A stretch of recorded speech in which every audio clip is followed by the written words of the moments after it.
Važen je tudi ta osebni pristop.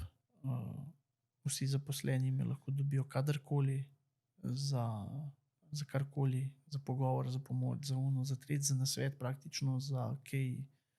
Če ne vejo, jim jaz pridem narediti, ali pa skupaj naredimo, ne? Skupaj sestavimo to.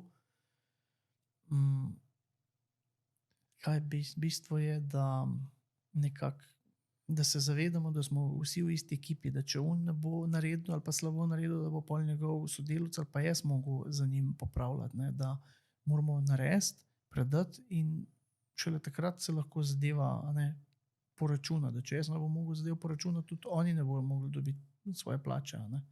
Da je pač tule tisto zavedanje, ne, da ne prideš na šiht samo, ne vem, zrak gledati, a ne, ampak moraš nekaj narediti, da bom tudi jaz lahko pol plačal tega zaposlenega, ne. Kako pa poskrbiš, da so dovolj motivirani, da izvajajo?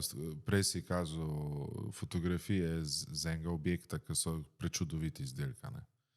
In da nekdo naredi tak izdelek, mora tudi sam čutiti to odgovornost, pa to motivacijo, da se res potrudi, ko stvar dela, ne? Kako vzdržuješ to visoko motiviranost v ekipi, zato da dosegajo take rezultate? Ne, mogoče fantom všeč, da imamo vedno nek drug izziv. Aha. Šolanja grejo, ne, tale Velux montažo, pa same od proizvajalcev so tudi, sploh zdajle v zimskih mesecih so izobraževanja, ne.